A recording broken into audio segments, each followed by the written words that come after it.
Hola amigos de El Camino, es bueno estar de vuelta acá y primero que todo gracias a los seguidores, sobre todo muchos saludos a la gente de Christchurch o como se diga en Nueva Zelanda, también a la gente de Auckland y de Anières-sur-Seine, de Châtillon en Francia.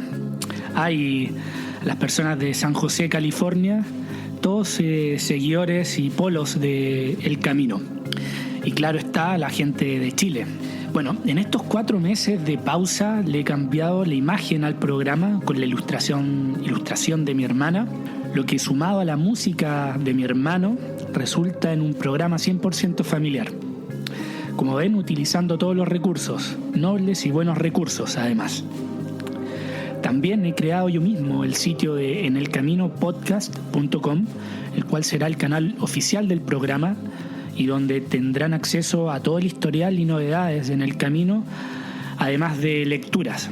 Bueno, aquí encontrarán también un espacio de donaciones en PayPal o en Patreon, que es donde realmente paso la gorra. Y bueno, los dejo a todos invitados para visitar la página. Y bueno, empecemos, entremos a esta segunda temporada. En la primera temporada ataqué principalmente el tema del viaje. Y si pudiera resumir en una frase clave, luego de escuchar a todos los invitados de esta primera temporada, eso sería el conocerse a sí mismo. Como si fuera tan fácil, ¿no? Bueno, en base a esto, mi primer objetivo en esta segunda temporada es escarbar en las raíces del perfil del viajero. Ese perfil que está en la constante búsqueda de la libertad.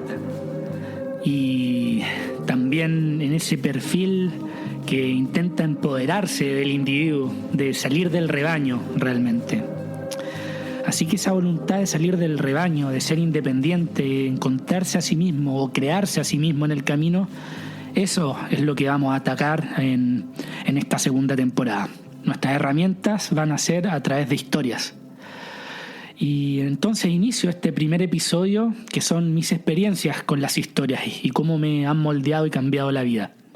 Porque lo que busco realmente, lo que me apasiona es seguir contando historias. Quiero contar más historias, es todo lo que pretendo. Los científicos dicen que estamos hechos de átomos, pero a mí un pajarito me contó que estamos hechos de historias. Eduardo Galeano. Recuerdo que cuando trabajaba en Santiago, en Chile, tenía esa pequeña nota en un papel mugroso en la esquina de mi escritorio. Era mi único accesorio de oficina, ni fotos, ni diploma, ni nada.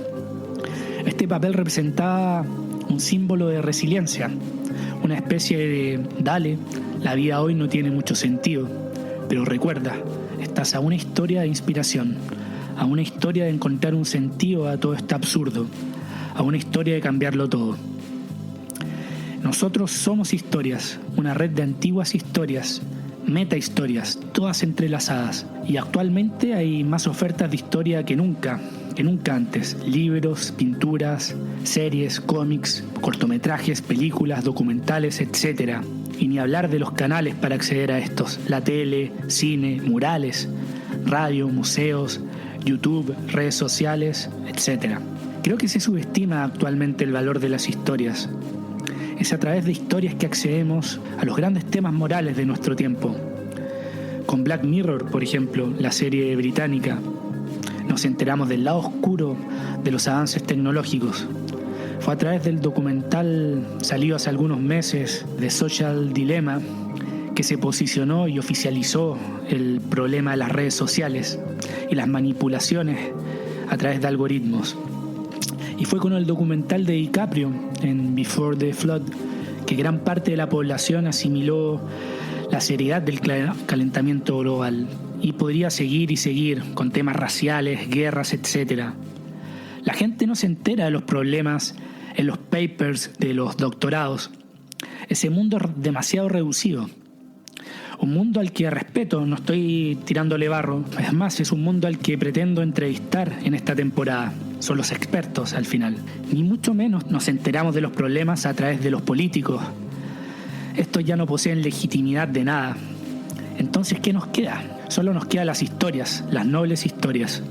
Y con esta introducción les voy a hablar de un par de contadores de historias que me estremecieron y me cambiaron la vida cuando tenía entre 10 y 13 años. Conté la primera temporada que con la excusa del Mundial de Fútbol el 2014 en Brasil, que salí de Chile. Buen momento para ser fanático del fútbol en Sudamérica. Pero hoy me gusta menos el fútbol. Me apasiona menos. Y no es porque esté lejos o seamos más malos en Chile, es porque me faltan las historias, me falta una persona en realidad. Me falta Eduardo Bombalé, que para los no chilenos era un comunicador y exjugador de fútbol. A él lo descubrí escuchando radio con mi abuelo cuando tenía 10 años más o menos. Y su discurso me cambió para siempre. Él era entretenido y profundo y te llevaba desde lo particular como el fútbol hasta lo general, al universal, con destreza y profundidad. ¿Por qué eres pesimista? O sea, mira el horizonte, compadre, mira el horizonte, soy el mejor. Y si eres depresivo y te levantas apenas y en las mañanas a uno le duelen todos los huesos, pero uno llega apenas, llega punto y codo y te miras al espejo, mírate al espejo y empieza a quererte, mira el horizonte, soy el mejor, aunque no lo seas, y sale a la calle a luchar, soy el mejor, está cesante y sale a buscar trabajo como lo hizo mi padre, que estuvo 3 años cesante y salía y con dignidad y jamás lloró. Soy el mejor, pero no me estés preguntando qué pasa si Chile pierde y la continuidad de Borghi. Si faltan 2 partidos, ni siquiera pensemos en eso. Qué potencia, qué personaje. Yo quiero ser campeón del mundo, también decía, en un país en que los únicos campeones del mundo que hemos tenido son basureados, como es el caso de los poetas. ¿Cómo no lo iban a tratar de loco? Creo que al escucharlo tan joven, de alguna forma, estoy casi seguro, en realidad, que configuró en mi inconsciente, los pilares de grandes esperanzas en mi vida. Y el sentido de lucha y el sacrificio. Sin Bombalé, el fútbol para mí tiene mucho menos sentido. Y otro gran contador de cuentos para mí fue Alfredo Levin, también otro comunicador chileno, pero de música y literatura, sobre todo música. Tuve la suerte de nacer en una casa donde habían discos de Pink Floyd, de The Beatles, Queen, Silvio Rodríguez, hasta Beethoven. Pero fue en la radio donde comencé a pulirme, a descubrir mi yo a través de la música. Recuerdo haber escuchado por primera vez Rock y Guitarras de Levin. El tipo era el emisor de este mítico programa de rock radial de fines de los 90 en Chile, y Alfredo lo conocía todo: las bandas, las corrientes, las grabaciones, las giras, los nuevos discos, los escándalos, el tras bambalina, las divergencias entre los miembros, etc. Y todo cautivadoramente articulado y con un cariño entrañable por la música, por el rock. El tipo podía contar una historia. Recuerdo por muchas noches apagar las luces y escuchar en mi cama Rock y Guitarras sobre lo nuevo de Radiohead, Bad Religion, Metallica, Deftones y 1000 bandas que no conocía. Levin era el hombre con todas las llaves y por 1 o 2 horas en Rock y Guitarras me transportaba por distintos recovecos de mi joven conciencia. Recuerdo en particular un programa donde, a propósito de la salida del último disco de Angra, una banda de metal brasilero, Levin puso Carolina 4, una canción de más de 10 minutos en plena radio. Pero antes de tocar la música explicó la letra, vital. La canción contaba la empresa de un grupo de conquistadores hacia el nuevo mundo, pero con un funesto desenlace de naufragio. Todo esto con guitarras de serrucho que apelaban a la tormenta, tambores tribales que llamaban a la aventura y significaban el símbolo del nuevo mundo. Me hizo pensar por primera vez, hasta en empresas como estas tuvo que haber gente que lo intentó y no pudo, y que más encima pagaron con su vida. Entraba en el terreno de las historias que no se cuentan, no por censurables, sino por no ser dignas, por no cumplir los estándares de la victoria y la gloria. Sin embargo, en ese fracaso sentía que estaba lo esencial, lo épico, como si yo mismo hubiera naufragado y muerto con la tripulación. Entendía muy joven que más que el resultado es el camino. Levin siempre me hizo sentir como un imbécil, que no sabía nada, que había todo un universo por conocer. pero sobre todo inculcó el amor y la obsesión de querer saber más, primero en la música y luego en la literatura. Y en mi caso, aquí, salgo de estos dos contadores de historia y voy a lo particular. Desde mi primera juventud siempre tuve curiosidad del valor de lo antiguo, de los clásicos. Siempre he sentido ese deber, esa atracción de ir hacia ellos con el anhelo de encontrar respuestas a los misterios.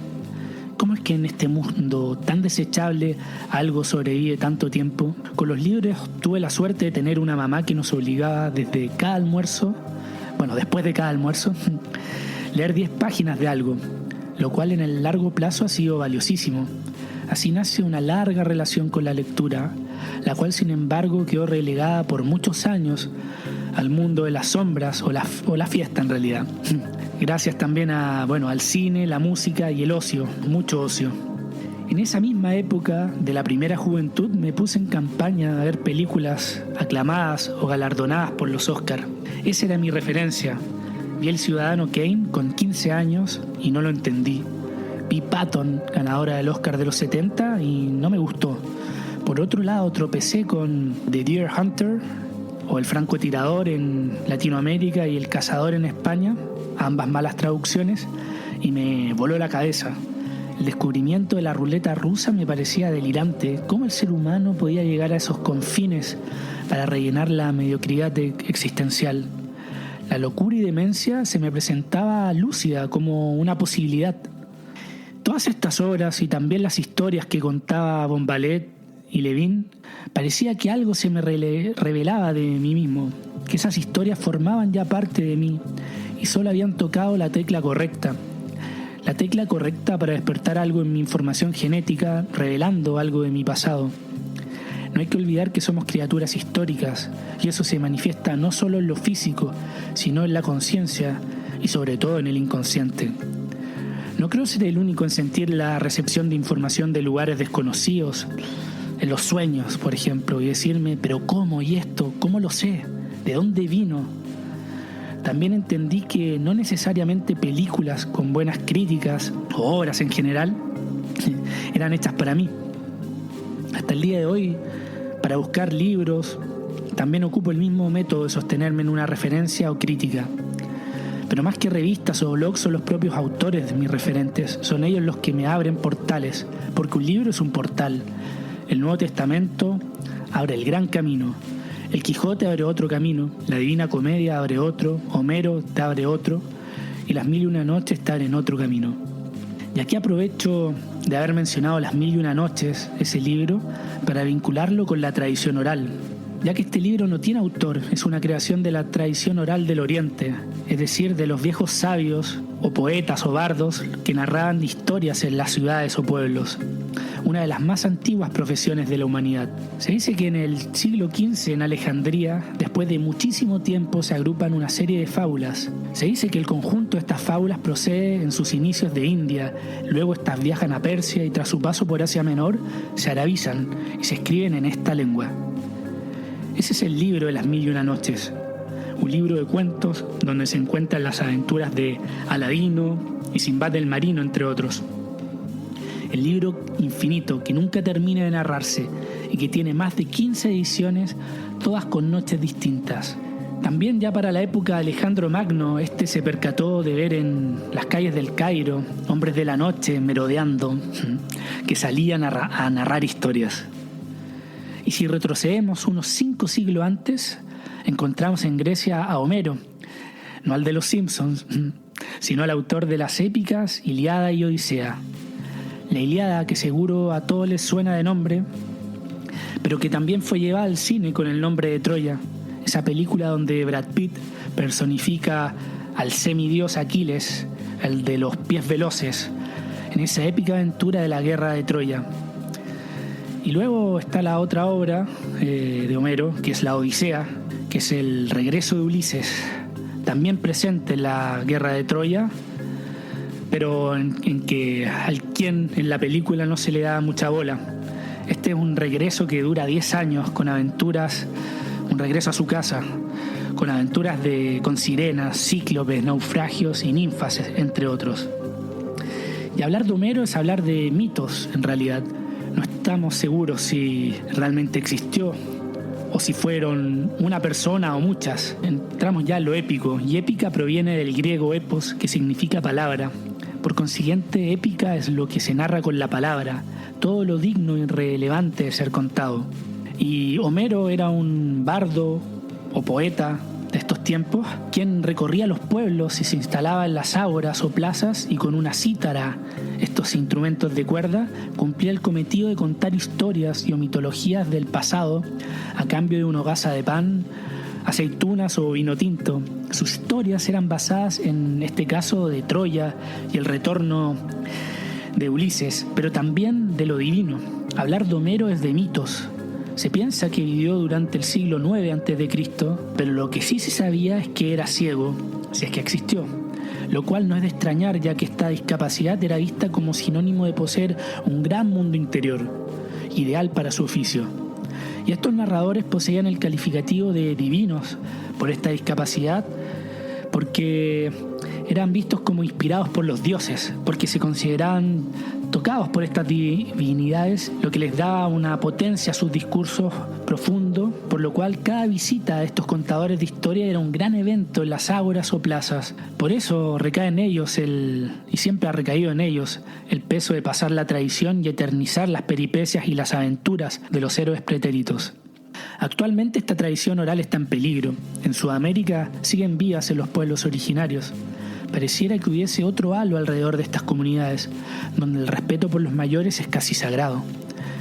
Es verdad, también el tiempo pareciera que no se moviera en estas culturas, y que toda innovación es imposible. Por eso no hay casi progreso material.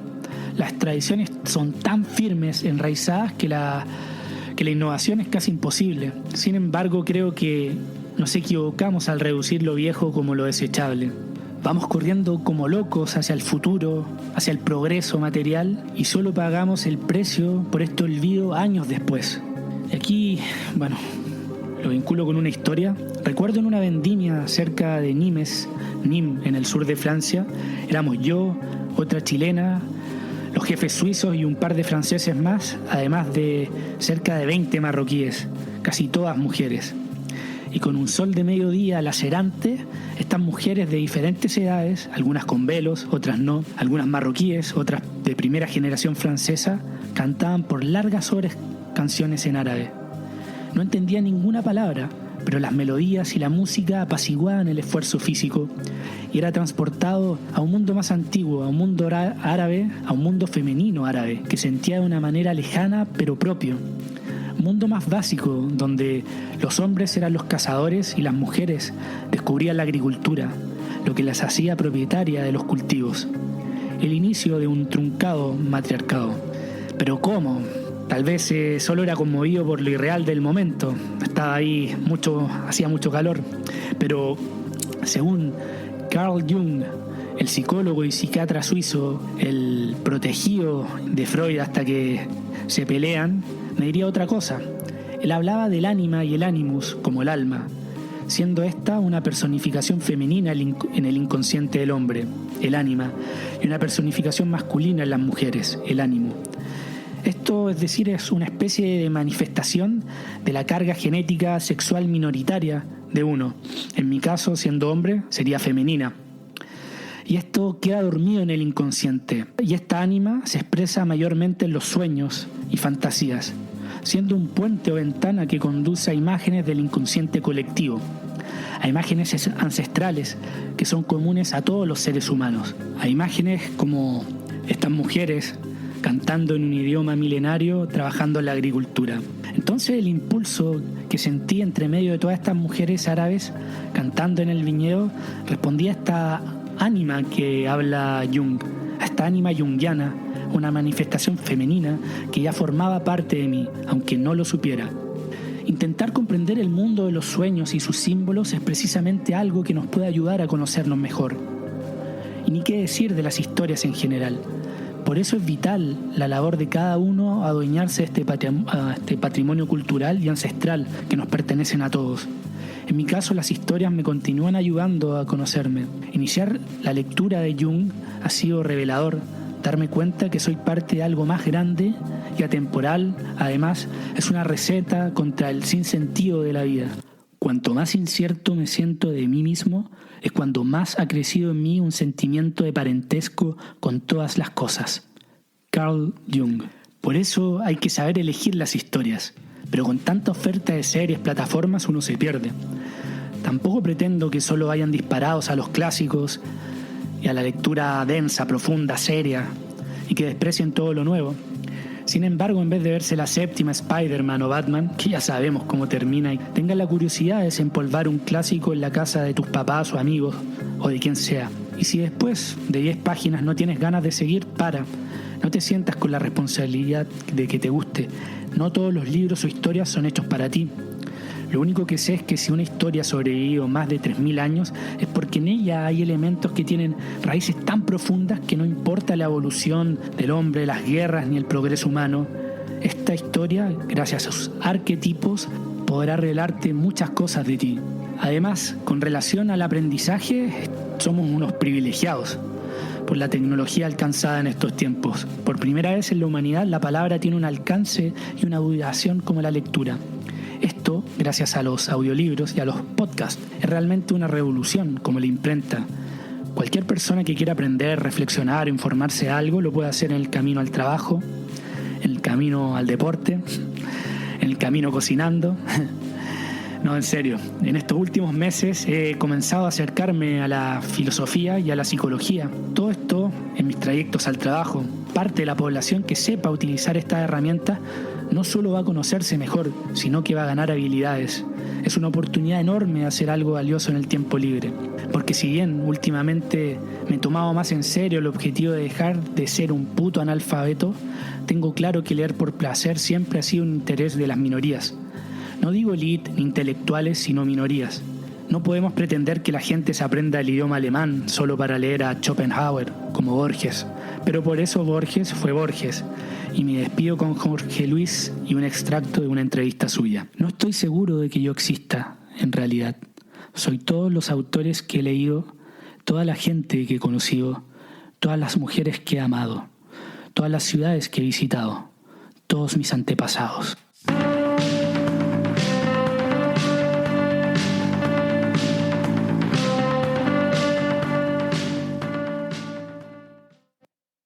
Gracias por haber llegado hasta acá. Si valoras el programa y no quieres perderte ningún episodio, puedes seguirlo en Spotify y dejar una reseña, que me ayuda un montón para ser encontrado más fácil en el motor de búsqueda. Para donaciones, contacto y más contenido, pueden entrar al sitio enelcaminopodcast.com y seguir las redes sociales de En el Camino Podcast en Instagram y Facebook, además de Nico Vergara y en Twitter. Gracias por aventurarte en el camino.